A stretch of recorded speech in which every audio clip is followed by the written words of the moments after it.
Good morning, everybody. Today I am going to be doing something a little different. I am going to install new front. Can't see them very well, but that's the lower control arm. The upper control arm's a little higher in there. And then I am going to be swapping out the back lower and the back upper control arms. And to do this, I purchased some Core 4x4 adjustable control arms. Spence and the team over there is really good. They make these per order, and they powder coat them as they do them. And yeah, it's just very, very, very good quality. I had these on a 2015 JK, powder coated yellow, and the powder coat held up tremendously well over the years of banging it around and all that stuff. Never had an issue with a joint or anything. As you see, they are greasable, all points. And then also they come in 3 different tiers. They have the cruise, the camp, and the crawl tiers. These are the middle ones that are the camp.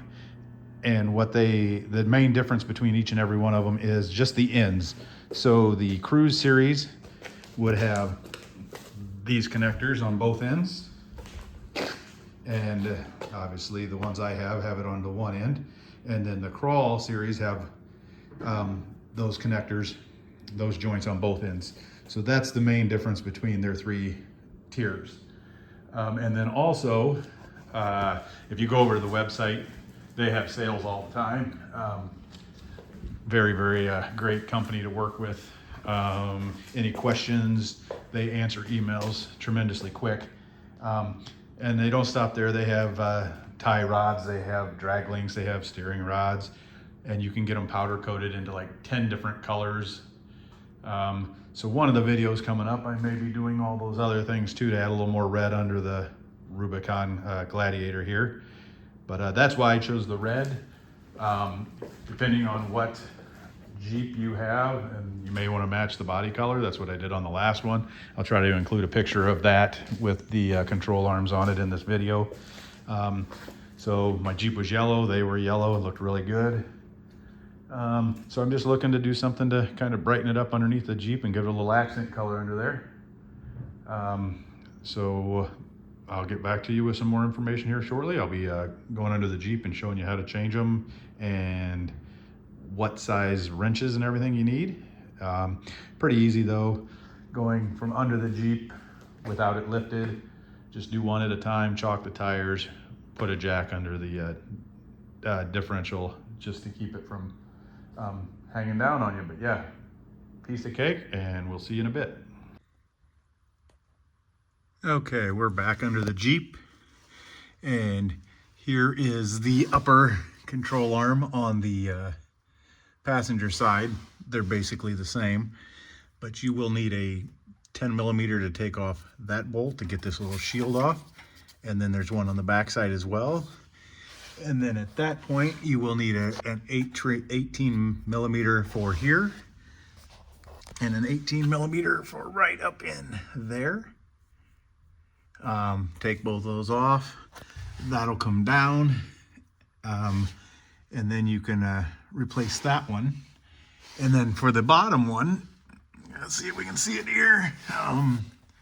You will have a 21mm here and a 21mm at the other end. And you'll have to hold both sides of that one and this one as well.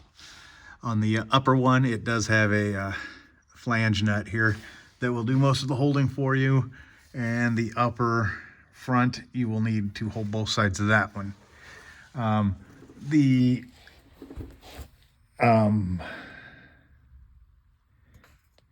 The nut right here is what holds on the brake line that I mentioned earlier. And once you take that off, you will have to do something with the bracket because it won't go back on the new one. You can either cut it off or bend it up and try to mount it to something else, whatever you prefer. So that's basically all there is on the front ones. And I'll get back to you on the next portion. Now here we are in the rear of the vehicle, and the backs are even easier. You have all 21 metric. Lower front,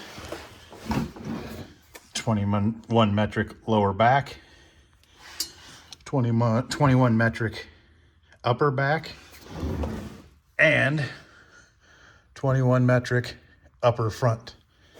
Everything's easy to get to. Power tools will make it easier. You can use hand tools. Very, very easy on the backs. The front uppers are a little harder to get to than the back ones. So that'll take care of that portion. And we'll get back to you with some more info. Hi everybody, we're back, and we have completed the front and rear control arms on 2023 Jeep Gladiator.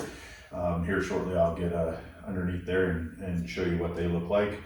But just a couple of things I wanted to correct from the beginning of this video.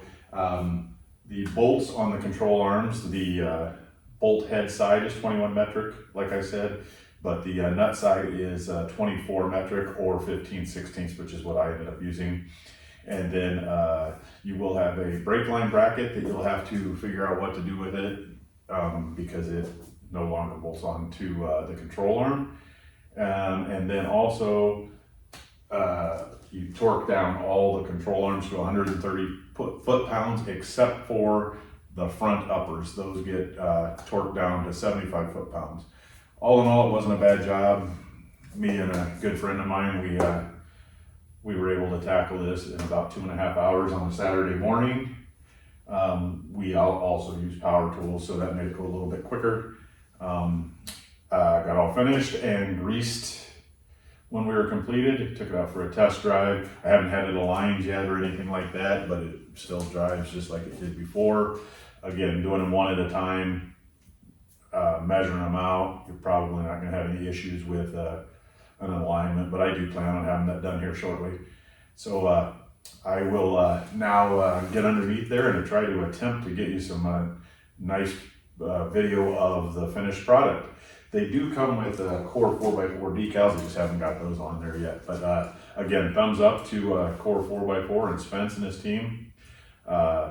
Great product, great people. Can't say enough nice things about them. Thanks. We'll see you in a bit. Okay, not real easy to get footage from down here, but we will try to do our best. So here are the new control arms. There's the front lower. And then right there is the front upper. The passenger side front upper is way easier to replace because you can get to the front a lot easier. The driver's side one is back in there. Don't know if you can pick that up on camera or not, but it's a little harder to get to, but not impossible. So what I was saying earlier is the outside here is a 21, and then this inside nut is a 24 or a 15/16. But everything went nice and easy. I love the red underneath here. Driver's side, all done. The jam nuts, once you get all done, tighten everything down. And yeah, took it for a test drive. Everything runs great. Couldn't be more pleased. I will get back to you and show you the back ones. Okay, we're underneath the back, and these are super simple. Again, 24 metric or 15/16, 21 metric, and piece of cake really. You can get in here with an impact gun on one side or the other all the way around. I would say I had to use a wrench and a wrench. But yeah, red and black looks great.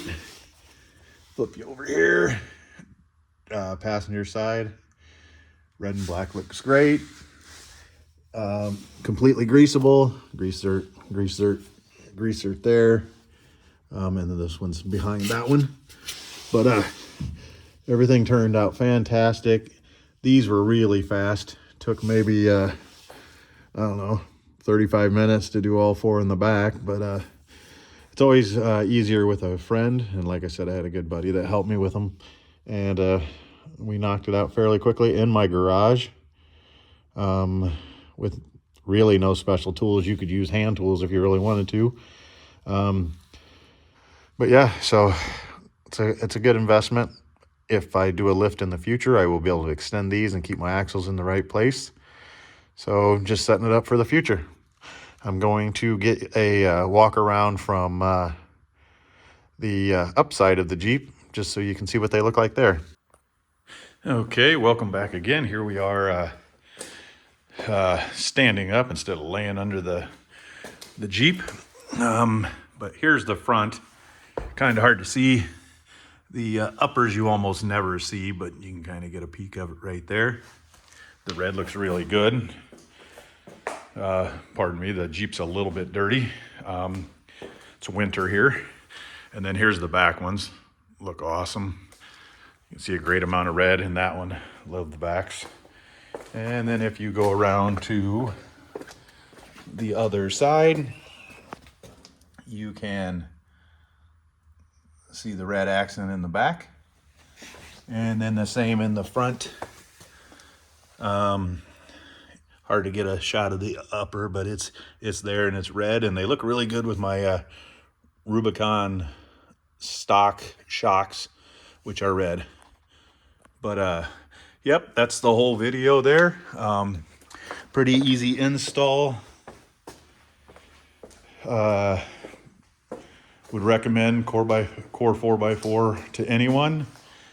Easy peasy, and looks great. Thanks so much for watching. Please like and subscribe.